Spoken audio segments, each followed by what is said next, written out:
Dear students, accounts with simple steps ಒಂದಿಗೆ ನಾನು Shweta Sunshine Academy second PUC commerce ಮಕ್ಕಳಿಗೆ fourth chapter resolution of partnership firm chapter ನಲ್ಲಿ introduction ಮತ್ತೆ ledger accounts prepare ಮಾಡಕ್ಕೆ simple steps previous video ನಲ್ಲಿ ನಾನು upload ಮಾಡಿದ್ದೀನಿ. ಆ ವಿಡಿಯೋ ಕಂಪ್ಲೀಟ್ ಆಗಿ ನೋಡಿ ಆದ್ಮೇಲೆ ಈ ವಿಡಿಯೋನ ನೋಡಿ. ರಿಸಲ್ಯೂಷನ್ ಚಾಪ್ಟರ್ ನಲ್ಲಿ ಲೆಜರ್ ಅಕೌಂಟ್ಸ್ ಪ್ರಿಪೇರ್ ಮಾಡಕ್ಕೆ ಆಲ್ರೆಡಿ ನಿಮ್ಗೆ ಕ್ವೆಶನ್ ನ ಪ್ರಿಪೇರ್ ಮಾಡಿಟ್ಟಿದ್ದೀನಿ, ಬಟ್ ಕಂಪ್ಲೀಟ್ ಕ್ವೆಶನ್ಸ್ ನಾನು ಓದ್ತಾ ಇಲ್ಲ. ಪ್ರೀವಿಯಸ್ ವಿಡಿಯೋನಲ್ಲಿ ಸಿಂಪಲ್ ಸ್ಟೆಪ್ಸ್ ಅಂತ ನಾನು ನಿಮ್ಗೆ ಏನ್ ಹೇಳ್ಕೊಟ್ಟಿದ್ದೀನಿ, ಆ ಸ್ಟೆಪ್ಸ್ ಪ್ರಕಾರ ಇನ್ಫಾರ್ಮೇಶನ್ ನ ಕಲೆಕ್ಟ್ ಮಾಡಿ ಲೆಜರ್ ಅಕೌಂಟ್ಸ್ ನ ಪ್ರಿಪೇರ್ ಮಾಡ್ತಾ ಇದೀವಿ. ಲೆಜರ್ ಅಕೌಂಟ್ಸ್ ಅಂತ ಬಂದಾಗ 3 different types of ledger accounts ನಾವು ಇಲ್ಲಿ ಪ್ರಿಪೇರ್ ಮಾಡ್ತೀವಿ. ಒಂದು realisation, second one partners capital account, third one ಬಂದು ಬ್ಯಾಂಕ್ ಅಕೌಂಟ್ ಆಗಿರುತ್ತೆ. ಫಸ್ಟ್ ನಾನು ರಿಯಲೈಸೇಷನ್ ಅಕೌಂಟ್ ನ ಪ್ರಿಪೇರ್ ಮಾಡಕ್ ಫಾರ್ಮೆಟ್ ರೆಡಿ ಮಾಡ್ಕೊಂಡಿದ್ದೀನಿ. ರಿಯಲೈಸೇಷನ್ ಅಕೌಂಟ್ ಹೇಗೆ ಪ್ರಿಪೇರ್ ಮಾಡ್ಬೇಕು ಅಂತ ಹೇಳ್ಕೊಡ್ತೀನಿ. ರಿಯಲೈಸೇಷನ್ ಅಕೌಂಟ್ ಪ್ರಿಪೇರ್ ಮಾಡೋದಕ್ಕೆ ಸ್ಟೆಪ್ ನಂಬರ್ 1 ಬ್ಯಾಲೆನ್ಸ್ ಶೀಟ್ ಅಲ್ಲಿ ಅಸೆಟ್ ಸೈಡ್ ಆಗಿರುತ್ತೆ. ಸೊ ಅಸೆಟ್ ಸೈಡ್ ನಲ್ಲಿ ಏನೇನೆಲ್ಲ ಅಸೆಟ್ಸ್ ಇದೆ ಎಲ್ಲ ಅಸೆಟ್ಸ್ ನಾವೇನ್ ಮಾಡ್ಬೇಕು, ರಿಯಲೈಸೇಷನ್ ಅಕೌಂಟ್ ಅಲ್ಲಿ ತಗೊಂಡ್ಬೇಕು ಕ್ರಾಸ್ ಡೈರೆಕ್ಷನ್ ಅಲ್ಲಿ. ಅಸೆಟ್ಸ್ ನೋಡಿ ನಮ್ಗೆ ಕ್ರೆಡಿಟ್ ಸೈಡ್ ನಲ್ಲಿ ಇದೆ ಅಲ್ವಾ, ಅಸೆಟ್ ಸೈಡ್ ನಲ್ಲಿ ಇರೋದು ಎಲ್ಲ ಅಸೆಟ್ಸ್ ನಾನು ಏನ್ ಮಾಡ್ತೀನಿ, ಈಗ ಡೆಬಿಟ್ ಸೈಡ್ ಗೆ ನಾನು ಟ್ರಾನ್ಸ್ಫರ್ ಮಾಡ್ತೀನಿ. ಆದ್ರೆ ಅಲ್ಲಿ ಒಂದ್ ಕಂಡೀಷನ್ ಇದೆ, ಏನಂದ್ರೆ ಕ್ಯಾಶ್ ಇನ್ ಹ್ಯಾಂಡ್ ಮತ್ತೆ ಕ್ಯಾಶ್ ಔಟ್ ಬ್ಯಾಂಕ್ ಇದ್ರೆ ಅದನ್ನ ಬಿಟ್ಟು ಮಿಕ್ಕಿರೋ ಎಲ್ಲಾ ಅಸೆಟ್ಸ್ ನಾವೇನ್ ಮಾಡ್ಬೇಕು, ರಿಯಲೈಸೇಷನ್ ಅಕೌಂಟ್ ಗೆ ಟ್ರಾನ್ಸ್ಫರ್ ಮಾಡ್ಬೇಕು. ಟ್ರಾನ್ಸ್ಫರ್ ಮಾಡೋಣ. ಈಗ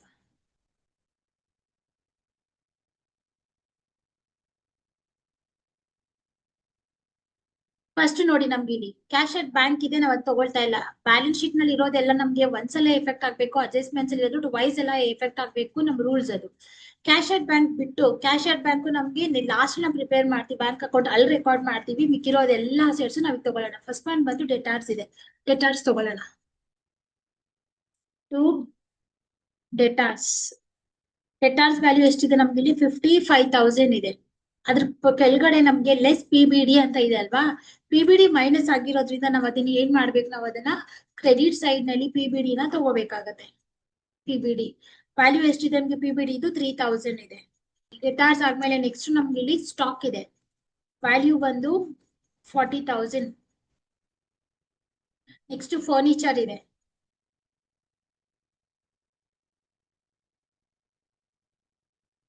ವ್ಯಾಲ್ಯೂ ಬಂದು 15,000. Machinery 25,000. Building 81,000.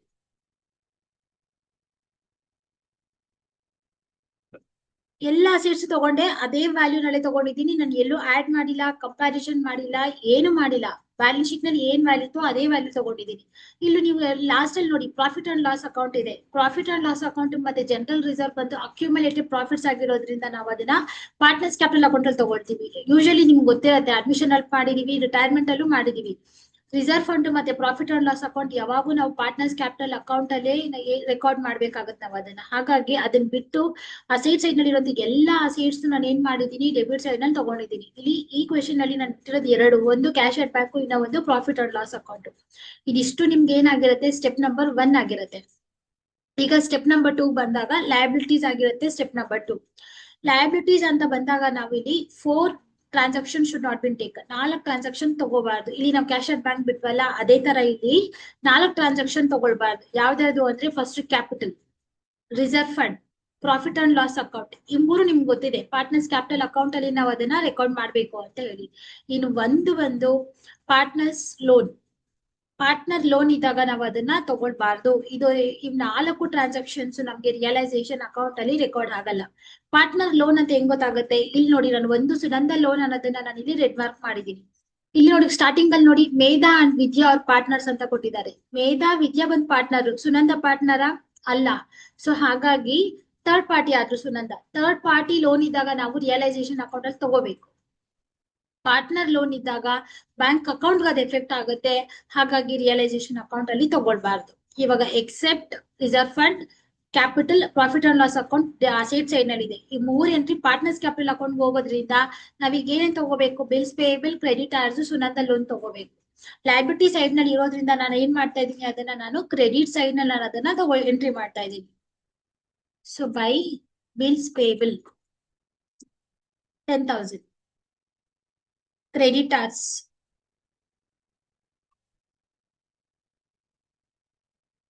50,000, Sunanda is an third party ತಗೋಬೇಕು ನಾವಿಲ್ಲಿ.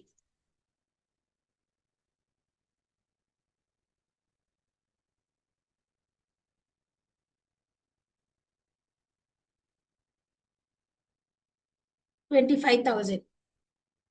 ಈಗ ಸ್ಟೆಪ್ ನಂಬರ್ 2 ಕಂಪ್ಲೀಟ್ ಆಯ್ತು. ಸ್ಟೆಪ್ ನಂಬರ್ 3 ಹೇಳ್ಕೊಡ್ತಾ ಇದೀನಿ. ಇಲ್ಲಿ ನಿಮ್ಗೆ on the above date the firm was dissolved, the assets were realised ಅಂತ ಕೊಟ್ಟಿದ್ದಾರೆ. ಅಡ್ಜಸ್ಟ್ಮೆಂಟ್ ಅಲ್ಲಿ ಅಸೆಟ್ಸ್ ಬಗ್ಗೆ ಇನ್ಫಾರ್ಮೇಶನ್ಸ್ ಇರುತ್ತೆ, ಲಯಬಿಲಿಟೀಸ್ ಬಗ್ಗೆ ಇರುತ್ತೆ, ಮತ್ತೆ ಡಿಸಲ್ಯೂಷನ್ ಎಕ್ಸ್ಪೆನ್ಸಸ್ ಬಗ್ಗೆ ಇರುತ್ತೆ. ಈ 3 ಇನ್ಫಾರ್ಮೇಶನ್ಸ್ ನಾವು ರಿಯಲೈಸೇಷನ್ ಅಕೌಂಟ್ ಅಲ್ಲಿ ರೆಕಾರ್ಡ್ ಮಾಡಿದ್ರೆ ರಿಯಲೈಸೇಷನ್ ಅಕೌಂಟ್ ಏನಾಗುತ್ತೆ, ಕಂಪ್ಲೀಟ್ ಆಗುತ್ತೆ. ಈಗ ಸ್ಟೆಪ್ ನಂಬರ್ 3 ಅಸೆಟ್ಸ್ ತಗೊಳ್ತಾ ಇದೀನಿ. ಈಗ ನೋಡಿ ಆಲ್ರೆಡಿ ನಾನು ಅಸೆಟ್ಸ್ ಏನ್ ಮಾಡಿದೀನಿ, ನಾನು ಇಲ್ಲಿ ರೆಕಾರ್ಡ್ ಮಾಡಿದೀನಿ. ಅಸೆಟ್ ಡೆಬಿಟ್ ಸೈಡ್ ನಲ್ಲಿ ರೆಕಾರ್ಡ್ ಮಾಡಿದೀನಿ ಅಲ್ವಾ. ಸೊ ಅಡ್ಜಸ್ಟ್ಮೆಂಟ್ಸ್ ಇರೋದೆಲ್ಲ ಏನಾಗುತ್ತೆ ನಮ್ಗೆ ಇವಾಗ ಕ್ರೆಡಿಟ್ ಸೈಡ್ ನಲ್ಲಿ ರೆಕಾರ್ಡ್ ಮಾಡ್ಬೇಕು. ಅಡ್ಜಸ್ಟ್ಮೆಂಟ್ಸ್ ಇರೋ ಎಲ್ಲಾ ಟ್ರಾನ್ಸಾಕ್ಷನ್ಸ್ ನಾವು ಡೈರೆಕ್ಟ್ ರೆಕಾರ್ಡ್ ಮಾಡಬಾರ್ದು, ಬ್ಯಾಂಕ್ ಅಕೌಂಟ್ ಅಂಡರ್ ನಲ್ಲಿನೇ ನಾವು ಅದನ್ನ ರೆಕಾರ್ಡ್ ಮಾಡ್ಬೇಕಾಗುತ್ತೆ. ಹಾಗಾಗಿ ನಾನು ಬ್ಯಾಂಕ್ ಅಕೌಂಟ್ ಅಂತ ಹೆಡಿಂಗ್ ಹಾಕೊಂಡಿದೀನಿ. ಇಲ್ಲಿ ನೋಡಿ ಅಸೆಟ್ಸ್ ರಿಯಲೈಸ್ಡ್ ಆಸ್ ಫಾಲೋಸ್ ನಲ್ಲಿ ಏನೇನೆಲ್ಲ ಅಸೆಟ್ಸ್ ಇದೆ ಅದೆಲ್ಲ ಇನ್ನರ್ ಕಾಲಮ್ ಅಲ್ಲಿ ತಗೊಳ್ತಾ ಬರೋಣ. ಫಸ್ಟ್ ಒನ್ ಬಂದು ಡೆಟಾರ್ಸ್ ಇದೆ. ಡೆಟಾರ್ಸ್ ವ್ಯಾಲ್ಯೂ 52,000. ಬೈ ಹಾಕ್ಬಾರ್ದು, ನಾವು ಬೈ ಬ್ಯಾಂಕ್ ಅಕೌಂಟ್ ಅಂತ ಹಾಕಿದೀವಿ. ಅಕೌಂಟ್ ಅಂಡರ್ ಅಲ್ಲಿ ತಗೊಳ್ಳೋದ್ರಿಂದ ತಿರ್ಗಾ ನಾವು ಬೈ ಅನ್ನೋದನ್ನ ಹಾಕ್ಬಾರ್ದು. ಡೆಟಾರ್ಸ್ ಆದ್ಮೇಲೆ ನಮ್ಗೆ ಇಲ್ಲಿ ಸ್ಟಾಕ್ ಇದೆ. ಸ್ಟಾಕ್ 39,000. ಮಷಿನರಿ 24,000. ಬಿಲ್ಡಿಂಗ್ 75,000. ಫರ್ನಿಚರ್ 13,000. ಎಲ್ಲ ಅಸೆಟ್ಸ್ ನಾವು ಇನ್ನರ್ ಕಾಲಮ್ ಅಲ್ಲಿ ತಗೊಳ್ಬೇಕು. ತಗೊಂಡ್ಬಿಟ್ಟು ಇದು ಫುಲ್ ನಾವ್ ಈಗ ಏನ್ ಮಾಡ್ಬೇಕು, ಟೋಟಲ್ ಮಾಡ್ಬೇಕು. ಫುಲ್ ನಾವು ಈಗ ಟೋಟಲ್ ಮಾಡಿದ್ರೆ 2,03,000 ಬರುತ್ತೆ ನಮ್ಗೆ. ಈಗ ಸ್ಟೆಪ್ ನಂಬರ್ 4 ಬಂದು ಲಯಬಿಲಿಟೀಸ್. ಸೆಕೆಂಡ್ ಅಡ್ಜಸ್ಟ್ಮೆಂಟ್ ಕೊಟ್ಟಿದ್ದಾರೆ. Creditors and bills payable were paid at 5% discount ಅಂತ ಹೇಳಿದ್ರು. ಕ್ರೆಡಿಟರ್ಸ್ ಬಿಲ್ಸ್ ಪೇಬಲ್ ನಾವು ಕ್ರೆಡಿಟ್ ಸೈಡ್ ನಲ್ಲಿ ರೆಕಾರ್ಡ್ ಮಾಡಿದೀವಿ ರಿಯಲೈಸೇಷನ್ ಅಕೌಂಟ್ ಅಲ್ಲಿ. ಇವಾಗ ಉಲ್ಟಾ ಮಾಡ್ಬೇಕು, ಅದನ್ನು ಸಹ ನಾವೇನ್ ಮಾಡ್ಬೇಕು, ಟು ಬ್ಯಾಂಕ್ ಅಕೌಂಟ್ ಅಂತ ಹಾಕೋಬೇಕು.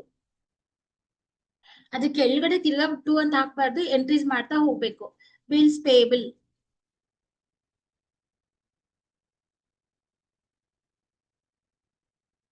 ಅಡ್ಜಸ್ಟ್ಮೆಂಟ್ ಕೊಟ್ಟಿದ್ದಾರೆ 5% ಡಿಸ್ಕೌಂಟ್ ಅಂತ ಹೇಳಿ. ಸೊ ಬಿಲ್ಸ್ ಪೇಬಲ್ ಇಲ್ಲಿ ಎಷ್ಟು ರೆಕಾರ್ಡ್ ಮಾಡಿದೀವಿ ನಾವು, 10,000 ಇದೆ.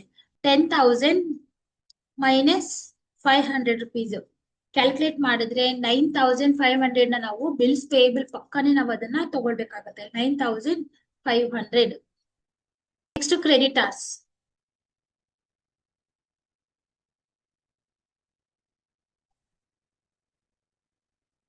ಕ್ರೆಡಿಟರ್ಸ್ ಸಹ 10% ಡಿಸ್ಕೌಂಟ್ ಅಂತ ಹೇಳಿದ್ದಾರೆ. ಸೊ ನಮ್ಗೆ ಕ್ರೆಡಿಟರ್ಸ್ 50,000 ರೆಕಾರ್ಡ್ ಮಾಡಿದೀವಲ್ವಾ.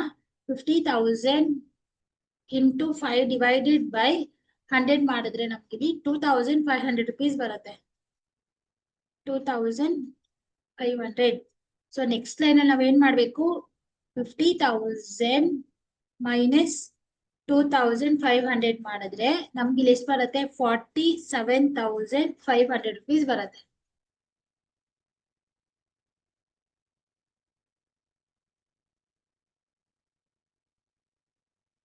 ಅಡ್ಜಸ್ಟ್ಮೆಂಟ್ಸ್ ಅಲ್ಲಿ ಎರಡಿತ್ತು, ಬಿಲ್ಸ್ ಪೇಬಲ್ ಕ್ರೆಡಿಟರ್ಸ್ ತಗೊಂಡೆ. ಆದ್ರೆ ಇಲ್ಲಿ ನೋಡಿ, ಇಲ್ಲಿ ಬಿಲ್ಸ್ ಪೇಬಲ್ ಇದೆ, ಕ್ರೆಡಿಟರ್ಸ್ ಇದೆ, ನಮ್ಗೆ ಇಲ್ಲಿ ಸುನಂದ ಲೋನ್ ಇದೆ ಅಲ್ವಾ. ಸುನಂದ ಲೋನ್ ಸಹ ನಾವ್ ಇಲ್ಲಿ ತಗೊಳ್ಬೇಕಾಗತ್ತೆ.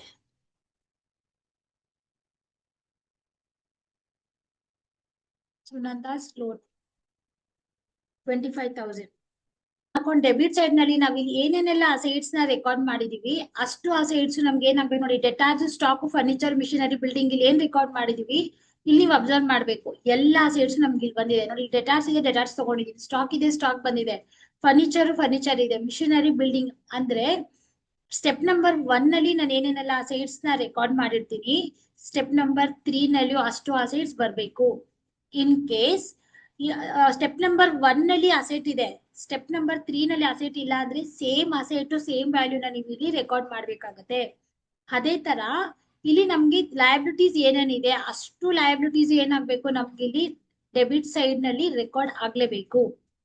ಈಗ ನೋಡಿ, ಅಡ್ಜಸ್ಟ್ಮೆಂಟ್ಸ್ ಅಲ್ಲಿ ಕ್ರೆಡಿಟರ್ಸ್, ಬಿಲ್ಸ್ ಪೇಬಲ್ ಮಾತ್ರ ಕೊಟ್ಟಿದ್ರು, ಸುನಂದಾಸ್ ಲೋನ್ ಕೊಟ್ಟಿರಲಿಲ್ಲ. ಆದ್ರೆ ಸುನಂದ ಲೋನ್ ನಾನು ಇಲ್ಲಿ ತಗೊಂಡಿದ್ದೀನಿ, ಇದು ನಿಮ್ಗೆಲ್ರಿಗೂ ಗೊತ್ತಿರ್ಬೇಕು. ಸ್ಟೆಪ್ ನಂಬರ್ 4 ನಲ್ಲಿ ನಾವು ಬಿಲ್ಸ್ ಪೇಬಲ್, ಕ್ರೆಡಿಟರ್ಸ್, ಸುನಂದಾಸ್ ಲೋನ್ ಮೂರನ್ನು ಆಡ್ ಮಾಡಿದಾಗ 82,000 ಬರುತ್ತೆ. ಅದನ್ನ ಔಟ್ ಕಾಲಮ್ ನಾವು ಇಲ್ಲಿ ಹಾಕೋಬೇಕಾಗುತ್ತೆ. ಸ್ಟೆಪ್ ನಂಬರ್ 5 ಬಂದು ಡಿಸಲ್ಯೂಷನ್ ಎಕ್ಸ್ಪೆನ್ಸಸ್ ಆಗಿರುತ್ತೆ. ನಮ್ಗೆ ಅದನ್ನ ಬ್ಯಾಂಕ್ ಅಕೌಂಟ್ ನಾವು ಅದನ್ನ ಟ್ರಾನ್ಸ್ಫರ್ ಮಾಡ್ತೀವಿ. ಈ ಸ್ಟೆಪ್ಸ್ ಆದ್ಮೇಲೆ ಇನ್ ಏನು ಹುಡ್ಕೋ ನೆಸೆಸಿಟಿ ಇರಲ್ಲ. ಜಸ್ಟ್ ನೀವು ಈಗ ಏನ್ ಮಾಡ್ಬೇಕಾಗುತ್ತೆ, ನೀವೀಗ ಟೋಟಲ್ ಮಾಡಿ. ಈ ಕ್ವೆಶನ್ ಅಲ್ಲಿ ಟೋಟಲ್ ಅಂತ ಬಂದಾಗ ನಮ್ಗೆ ಇಲ್ಲಿ ಡೆಬಿಟ್ ಸೈಡ್ ನಲ್ಲಿ ಟೋಟಲ್ ವ್ಯಾಲ್ಯೂ ನಮ್ಗೆ ಇಲ್ಲಿ ಜಾಸ್ತಿ ಇದೆ, 3,02,000 ಇದೆ. ಸೇಮ್ 3,02,000 ನಾನು ಏನ್ ಮಾಡ್ತಾ ಇದ್ದೀನಿ, ಕ್ರೆಡಿಟ್ ಸೈಡ್ ತಗೊಳ್ತಾ ಇದ್ದೀನಿ. ಇವಾಗ 3,02,000 ಅಲ್ಲಿ ಇದೆಷ್ಟು ವ್ಯಾಲ್ಯೂಸ್ ನೀವು ಮೈನಸ್ ಮಾಡಿದ್ರೆ ಡಿಫರೆನ್ಸ್ ಅಮೌಂಟ್ ಬಂದು ನಿಮ್ಗೆ ಇಲ್ಲಿ 11,000 ಆಗಿರತ್ತೆ. Difference amount credit side, balance amount credit side ಬಂದಿರೋದ್ರಿಂದ ನಾವು ಅದನ್ನ ಏನ್ ಮಾಡ, ಬ್ಯಾಲೆನ್ಸ್ ಅಮೌಂಟ್ ಕ್ರೆಡಿಟ್ ಸೈಡ್ ಬಂದಿರೋದ್ರಿಂದ by loss transfer to partners capital account.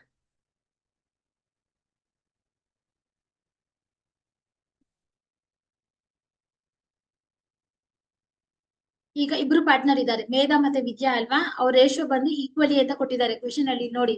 Sharing profits and losses equally ಅಂತ ಇರೋದ್ರಿಂದ 11,000 ಇಬ್ರಿಗೂ ಡಿಸ್ಟ್ರಿಬ್ಯೂಟ್ ಮಾಡೋಣ. ಫಸ್ಟ್ ಪಾರ್ಟ್ನರ್ ಬಂದು ಮೇಧಾ, 11,000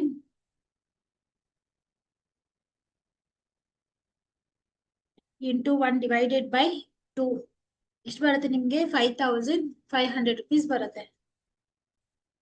11,000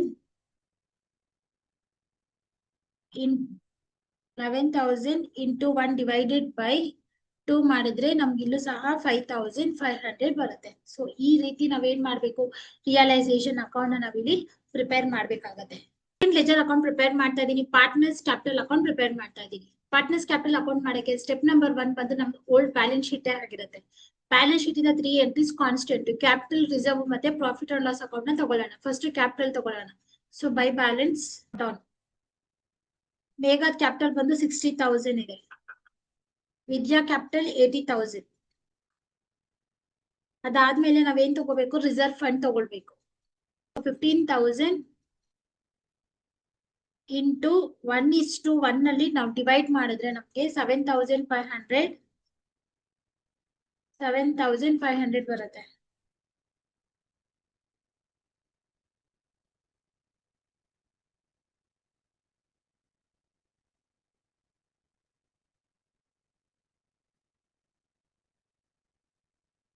ಪ್ರಾಫಿಟ್ ಅಂಡ್ ಲಾಸ್ ಅಕೌಂಟ್ ನೋಡಿ, ನಮ್ಗೆ ಅಸೈಡ್ ಸೈಡ್ ನಲ್ಲಿ ಇದೆ, ನಾವು ಅದನ್ನ ಏನ್ ಮಾಡ್ಬೇಕು, ಕ್ರೆಡಿಟ್ ಸೈಡ್ ನಲ್ಲಿ ನಾವು ಅದನ್ನ ರೆಕಾರ್ಡ್ ಮಾಡ್ಬೇಕು.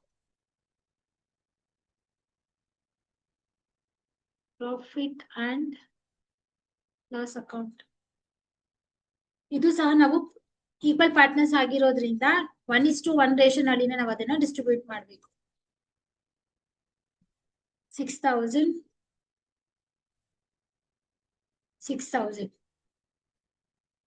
ಬ್ಯಾಲೆನ್ಸ್ ಶೀಟ್ ಇಂದ 3 ಎಂಟ್ರೀಸ್ ಕಂಪ್ಲೀಟ್ ಆಗಿದೆ. ಅದಾದ್ಮೇಲೆ ನಾವೇನ್ ಮಾಡ್ಬೇಕು, ರಿಯಲೈಸೇಷನ್ ಅಕೌಂಟ್ ಬರ್ತೀವಿ. ರಿಯಲೈಸೇಷನ್ ಅಕೌಂಟ್ ಅಲ್ಲಿ ನಮ್ಗೆ ಎಲ್ಲೂ ಹೆಸರಿಲ್ಲ ನೋಡಿ, ಎಲ್ಲೂ ಹೆಸರಿಲ್ಲ. ಡಿಫರೆನ್ಸ್ ಅಮೌಂಟ್ ಮಾತ್ರ ನಮ್ಗೆ ನಾವಿಲ್ಲಿ ಮೇಧಾ ಮತ್ತೆ ವಿದ್ಯಾ ತಗೊಂಡಿದೀವಿ. ಇಲ್ಲಿ ನಮ್ಗೆ ಏನಾದ್ರೂ ಪಾರ್ಟ್ನರ್ಸ್ ನೇಮ್ ಇದ್ರೆ ಮಾತ್ರ ಪಾರ್ಟ್ನರ್ಸ್ ಕ್ಯಾಪಿಟಲ್ ಅಕೌಂಟ್ ಅಲ್ಲಿ ಎಂಟ್ರಿ ಬರುತ್ತೆ. ನೇಮ್ ಇಲ್ಲ ಅಂತ ಹೇಳಿದ್ರೆ ಪಾರ್ಟ್ನರ್ಸ್ ಕ್ಯಾಪಿಟಲ್ ಅಕೌಂಟ್ ಅಲ್ಲಿ ಯಾವ ಎಂಟ್ರೀಸು ಬರೋದಿಲ್ಲ.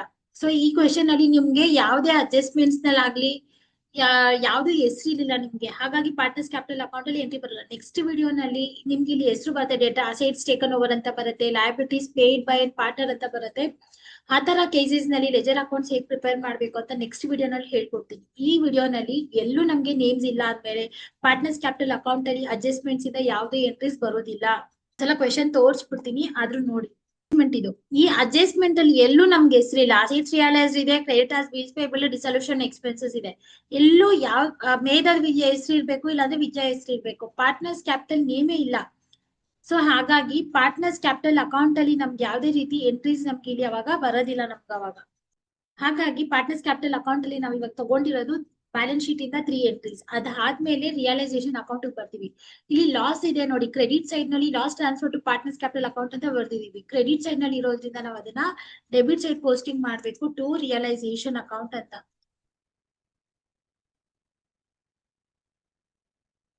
ನಾವಿಲ್ಲಿ 5,500 5,500 ಇದಾದ್ಮೇಲೆ ಯಾವ ಎಂಟ್ರೀಸ್ ಬರಲ್ಲ ನಿಮ್ಗೆ. ಇದನ್ನ ಮಾಡಕ್ಕೆ ನಮ್ಗೆ ಇರೋ 3 ಸ್ಟೆಪ್ಸ್ ಒಂದೇ. ಸ್ಟೆಪ್ ನಂಬರ್ 1 ಬ್ಯಾಲೆನ್ಸ್ ಶೀಟ್ ನಲ್ಲಿ ನಾವು 3 ಎಂಟ್ರೀಸ್ ಮಾತ್ರ ತಗೋತೀವಿ. Capital, reserve, profit and loss. Step number 1 ಮುಗಿದೋಯ್ತು. ಸ್ಟೆಪ್ ನಂಬರ್ 2 ಬಂದಾಗ ಅಡ್ಜಸ್ಟ್ಮೆಂಟ್ಸ್ ಬರ್ತೀವಿ. ಅಡ್ಜಸ್ಟ್ಮೆಂಟ್ಸ್ ನಲ್ಲಿ ಪಾರ್ಟ್ನರ್ ಹಿಸ್ಟ್ರಿ ಇದೆಯಾ ಅಂತ ಚೆಕ್ ಮಾಡಿ. ಈ ಪರ್ಟಿಕ್ಯುಲರ್ ಕ್ವೆಶನ್ ಅಲ್ಲಿ ಎಲ್ಲೂ ಪಾರ್ಟ್ನರ್ಸ್ ನೇಮ್ ಇರ್ಲಿಲ್ಲ. ಹಾಗಾಗಿ ಸ್ಟೆಪ್ ನಂಬರ್ 2 ಇಂದ ನಮ್ಗೆ ಇಲ್ಲಿ ಪಾರ್ಟ್ನರ್ಸ್ ಕ್ಯಾಪಿಟಲ್ ಅಕೌಂಟ್ ಅಲ್ಲಿ ಯಾವ ಎಂಟ್ರೀಸ್ ಬಂದಿಲ್ಲ. ಸ್ಟೆಪ್ ನಂಬರ್ 3 ಬಂದು ರಿಯಲೈಸೇಷನ್ ಅಕೌಂಟ್ ಅಲ್ಲಿ ನಿಮ್ಗೆ ಡಿಫರೆನ್ಸ್ ಅಮೌಂಟ್ ನ ನಾವ್ ಏನ್ ಮಾಡ್ಬೇಕು, ಪಾರ್ಟ್ನರ್ಸ್ ಕ್ಯಾಪಿಟಲ್ ಅಕೌಂಟ್ ಗೆ ಕ್ರಾಸ್ ಡೈರೆಕ್ಷನ್ ಅಲ್ಲಿ ಪೋಸ್ಟಿಂಗ್ ಆಗ್ಬೇಕು. ಇಷ್ಟಾದ್ಮೇಲೆ ಏನು ಸರ್ಚ್ ಮಾಡಂಗಿರಲ್ಲ, ನೀವು ಟೋಟಲ್ ಮಾಡ್ಕೊಳ್ಳಿ. ಈಗ ನಮ್ಗೆ ಕ್ರೆಡಿಟ್ ಸೈಡ್ ಟೋಟಲ್ ವ್ಯಾಲ್ಯೂ ಜಾಸ್ತಿ ಇದೆ. ಕ್ರೆಡಿಟ್ ಸೈಡ್ ನಲ್ಲಿ ನಮ್ಗೆ 67,500 ಬರ್ತಾ ಇದೆ. ಮೇಧ ಕಾಲಮ್ ಅಲ್ಲಿ, ವಿದ್ಯಾ ಕಾಲಮ್ ಅಲ್ಲಿ 87,500 ರುಪೀಸ್.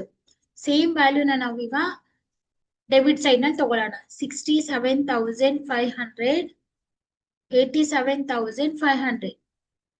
67,500 ನಲ್ಲಿ 6,000 ಮೈನಸ್ ಮಾಡಿ 5,500 ಮೈನಸ್ ಮಾಡಿದ್ರೆ ನಮ್ಗೆ ಬ್ಯಾಲೆನ್ಸ್ ಅಮೌಂಟ್ ಬಂದು 56,000 ಬರುತ್ತೆ. ಸೊ ವಿದ್ಯಾ ಕಾಲಮ್ ಅಲ್ಲಿ 87,500 ಮೈನಸ್ 6,000 ಮೈನಸ್ 5,500 ಮಾಡಿದ್ರೆ ನಮ್ಗೆ ಇಲ್ಲಿ 76,000 ಬ್ಯಾಲೆನ್ಸ್ ಅಮೌಂಟ್ ಬರುತ್ತೆ. ಈ ಬ್ಯಾಲೆನ್ಸಿಂಗ್ ಫಿಗರ್ ಅಮೌಂಟ್ ನ ನಾವ್ ಏನಂತ ಹಾಕೋಬೇಕು, ಟು ಬ್ಯಾಂಕ್ ಅಕೌಂಟ್ ಗೆ ನಾವು ಅದನ್ನ ಟ್ರಾನ್ಸ್ಫರ್ ಮಾಡ್ಬೇಕು. ಸೊ ಈ ರೀತಿ ಏನ್ ಮಾಡ್ಬೇಕು, ನಾವು ಪಾರ್ಟ್ನರ್ಸ್ ಕ್ಯಾಪಿಟಲ್ ಅಕೌಂಟ್ ನ ನಾವಿಲ್ಲಿ ಪ್ರಿಪೇರ್ ಮಾಡ್ಕೋತೀವಿ. ಫೈನಲಿ ಈಗ ನಾವು ಬ್ಯಾಂಕ್ ಅಕೌಂಟ್ ಪ್ರಿಪೇರ್ ಮಾಡೋಣ. ಬ್ಯಾಂಕ್ ಅಕೌಂಟ್ ಪ್ರಿಪೇರ್ ಮಾಡೋದಕ್ಕೆ ಬ್ಯಾಲೆನ್ಸ್ ಶೀಟ್ ನಲ್ಲಿ ನಾವು ಕ್ಯಾಶ್ ಔಟ್ ಬ್ಯಾಂಕ್ ಸ್ಟಾರ್ಟಿಂಗ್ ನಲ್ಲಿ ಸ್ಕಿಪ್ ಮಾಡಿದ್ವಲ್ವಾ, ಸೊ ಅಸೈಡ್ ಸೈಡ್ ನಲ್ಲಿ ಇರೋದ್ರಿಂದ ಅದನ್ನ ನಾವು ಡೆಬಿಟ್ ಸೈಡ್ ನಲ್ಲಿ ತಗೋಬೇಕು. To balance brought down value ಬಂದು 15,000 ಇದೆ. ಬ್ಯಾಲೆನ್ಸ್ ಶೀಟ್ ಇಂದ ಕ್ಯಾಶ್ ಔಟ್ ಬ್ಯಾಂಕ್ ಬಿಟ್ಟು ಇನ್ ಯಾವ ಎಂಟ್ರೀಸ್ ನಾವು ಬ್ಯಾಂಕ್ ಅಕೌಂಟ್ ಅಲ್ಲಿ ರೆಕಾರ್ಡ್ ಮಾಡಲ್ಲ. ಅದಾದ್ಮೇಲೆ ಡೈರೆಕ್ಟ್ ನಾವು ರಿಯಲೈಸೇಷನ್ ಅಕೌಂಟ್ ಗೆ ಬರ್ತೀವಿ.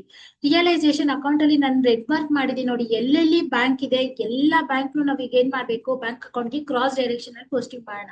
ಫಸ್ಟ್ ಡೆಬಿಟ್ ಸೈಡ್ ನಲ್ಲಿ ಇರೋದನ್ನೆಲ್ಲ ಕ್ರೆಡಿಟ್ ಸೈಡ್ ಗೆ ಪೋಸ್ಟಿಂಗ್ ಮಾಡ್ಬಿಡೋಣ. ಡೆಬಿಟ್ ಸೈಡ್ ನಲ್ಲಿ ಬ್ಯಾಂಕ್ ಇದೆ 82,000 ಇದೆ. ಡೆಬಿಟ್ ಸೈಡ್ ಅಲ್ಲಿ ಇರೋದ್ರಿಂದ ಕ್ರೆಡಿಟ್ ಸೈಡ್ ನಲ್ಲಿ ನಾವು ಅದನ್ನ ರೆಕಾರ್ಡ್ ಮಾಡ್ಬೇಕು. ಬೈ ರಿಯಲೈಸೇಷನ್ ಅಕೌಂಟ್ 82,000 ಇದೆ. ಡೆಬಿಟ್ ಸೈಡ್ ನಲ್ಲಿ ಬ್ಯಾಂಕ್ ಅಕೌಂಟ್ ಅಂತ ಹಾಕಿ 82,000 ಏನಿದೆ ನಾವು ಅದನ್ನ ಕ್ರೆಡಿಟ್ ಸೈಡ್ ನಲ್ಲಿ ಹಾಕಿದೀವಿ. ಹಾಕಿದ್ಮೇಲೆ ಬ್ರಾಕೆಟ್ ನಲ್ಲಿ ನಾವು ಮೆನ್ಷನ್ ಮಾಡ್ಬೇಕು, ಈ ಬ್ಯಾಂಕ್ ಕೆಳಗಡೆ ಬಿಲ್ಸ್ ಪೇಬಲ್ ಕ್ರೆಡಿಟ್ ಟಾರ್ಸ್ ಇದೆ ನಮ್ಗೆ, ಇದೇನಾಗಿರುತ್ತೆ ನಮ್ಗೆ ಲಯಬಿಲಿಟಿ ಅಲ್ವಾ ನಮ್ಗೆ. ಹಾಗಾಗಿ ನಾವ್ ಇಲ್ಲಿ ಮೆನ್ಷನ್ ಮಾಡ್ಬೇಕು ಲಯಬಿಲಿಟೀಸ್ ಪೇಡ್ ಅಂತ. ಅದಾದ್ಮೇಲೆ ನೆಕ್ಸ್ಟ್ ನೋಡಿ, ಈ ಬ್ಯಾಂಕ್ ಕೆಳಗಡೆ ಇನ್ನೂ ಒಂದು ಬ್ಯಾಂಕ್ ಇದೆ ಡಿಸಲ್ಯೂಷನ್ ಎಕ್ಸ್ಪೆನ್ಸಸ್. ಡೆಬಿಟ್ ಸೈಡ್ ನಲ್ಲಿ ಇದೆ, ನಾನು ಅದನ್ನ ಕ್ರೆಡಿಟ್ ಸೈಡ್ ಗೆ ನಾನು ಅದನ್ನ ಪೋಸ್ಟಿಂಗ್ ಮಾಡ್ತಾ ಇದ್ದೀನಿ. ಬ್ರಾಕೆಟ್ ನಲ್ಲಿ ಇಲ್ಲೂ ಸಹ ನಾವು ಮೆನ್ಷನ್ ಮಾಡ್ಬೇಕು ಡಿಸಲ್ಯೂಷನ್ ಎಕ್ಸ್ಪೆನ್ಸಸ್. ಡಿಸಲ್ಯೂಷನ್ ಎಕ್ಸ್ಪೆನ್ಸಸ್ ಅಂತ ಇಲ್ಲೂ ನಾವು ಅದನ್ನ ಮೆನ್ಷನ್ ಮಾಡ್ಬೇಕು. ಸೊ ವ್ಯಾಲ್ಯೂ ಬಂದು ನಮ್ಗೆ ಇಲ್ಲಿ 4,000. ಸೊ ರಿಯಲೈಸೇಷನ್ ಅಕೌಂಟ್ ಅಲ್ಲಿ ಡೆಬಿಟ್ ಸೈಡ್ ನಲ್ಲಿ ಎರಡೇ ಬ್ಯಾಂಕ್ ಇತ್ತು, ಕ್ರಾಸ್ ಡೈರೆಕ್ಷನ್ ಅಲ್ಲಿ ಕ್ರೆಡಿಟ್ ಸೈಡ್ ಪೋಸ್ಟಿಂಗ್ ಆಗಿದೆ. ಈಗ ಕ್ರೆಡಿಟ್ ಸೈಡ್ ಬರ್ತೀನಿ. ಕ್ರೆಡಿಟ್ ಸೈಡ್ ನಲ್ಲಿ ಒಂದೇ ಬ್ಯಾಂಕ್ ಇರೋದು, ಸೊ ಅದನ್ನ ಡೆಬಿಟ್ ಸೈಡ್ ಪೋಸ್ಟಿಂಗ್ ಮಾಡ್ಬೇಕು.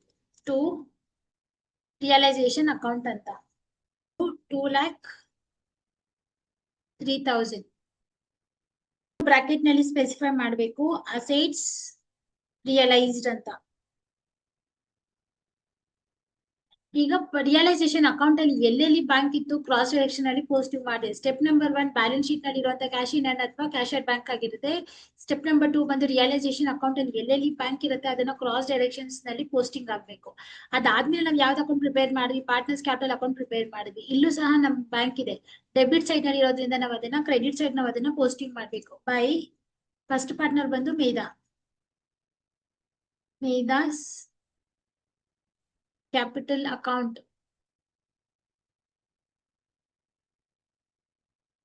ಟೋಟಲ್ ಅಮೌಂಟ್ ಎಷ್ಟಿದೆ ನಮ್ಗೆ 56,000. Next by